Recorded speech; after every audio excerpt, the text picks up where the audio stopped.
سلطنت عثمانیہ کا عروج۔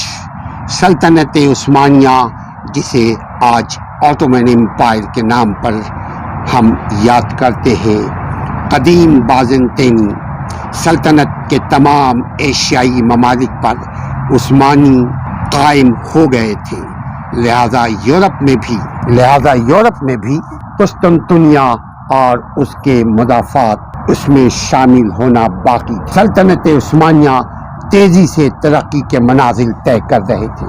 سلطنت عثمانیہ قسطنطنیہ کی فتح کے بغیر ادھوری تھی۔ ایک اربان نامی توپ خانے کا ماہر تھا،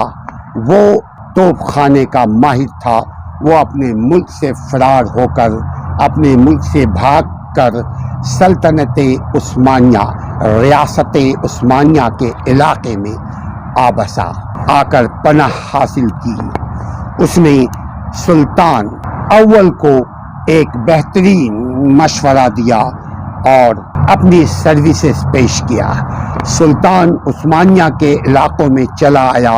سلطان کو ایک بہترین توپ بنا کر، جس کی سنگی گولوں کا پیمائش 2.5 فٹ کے قریب تھا، وہ 26 ربیع الاول 857 بمطابق انگریزی تاریخ 6 اپریل 1453 اپریل 6 1453 کو زبردست محاصرہ کا آغاز قسطنطنیہ کے خلاف کیا، اور مسلسل اور انتھک اور بڑے صبر اور جاں فشانی کے بعد 29 مئی 1453 کو بالآخر قسطنطنیہ کو آٹومن امپائر نے یعنی سلطنت عثمانیہ، اس وقت آٹومن امپائر نہیں، سلطنت عثمانیہ نے اپنے زیر کر لیا، فتح یاب ہو گئے۔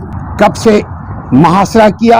1453 سے لے کر اپریل کے مہینے میں محاصرے کا آغاز کیا، اور میں 1 مہینے کے اندر قسطنطنیہ کو فتح کر لیا۔ قسطنطنیہ کی فتح محض ایک شہر کی فتح نہیں تھی، محض ایک بادشاہ کے اقتدار کا خاتمہ، رومن امپائر کے اقتدار کا خاتمہ نہیں تھا، بلکہ ایک مسلسل جد و جہد، یونٹی کے ساتھ، پلاننگ کے ساتھ، مشاورت کے ساتھ جد و جہد کرنے کے بعد قسطنطنیہ کو بالآخر عثمانی سلطنت میں داخل کر لیا گیا۔ قسطنطنیہ کی فتح محض ایک شہر پر ایک بادشاہ کے اقتدار کا خاتمہ نہیں تھا، بلکہ دوسرے کے بادشاہ کے اقتدار کا آغاز۔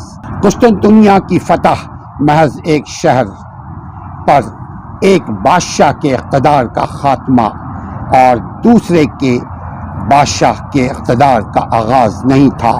اس فتح کے ساتھ ہی دنیا کی تاریخ کا ایک نیا باب شروع ہوا، پرانا باب ختم ہوا، اولڈ چیپٹر ختم ہوا، رومن امپائر کا خاتمہ ہوا اور عثمانی سلطنت کا آغاز۔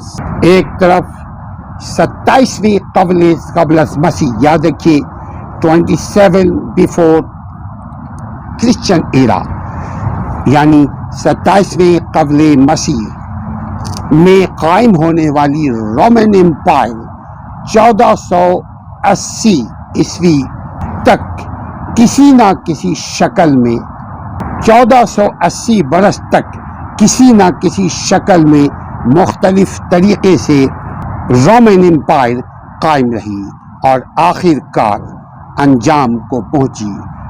رومن امپائر کا خاتمہ ہوا تو دوسری جانب سلطنت عثمانیہ کا آغاز ہوا۔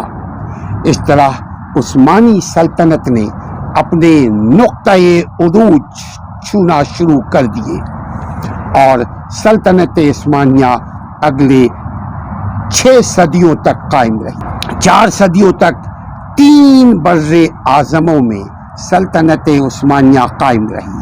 3 بر اعظم کون کون سے تھے سلطنت عثمانیہ نے جہاں حکومت کی؟ ایشیا کا مطلب پورے مکمل ساؤتھ نارتھ سب ایشیا، یورپ کا مطلب اٹلی تک اس وقت امریکہ نہیں نظر آیا تھا، یورپ اور افریقہ کے حصوں پر بڑی شان و شوکت سے سلطنت عثمانیہ کی حکومت قائم ہو گئی۔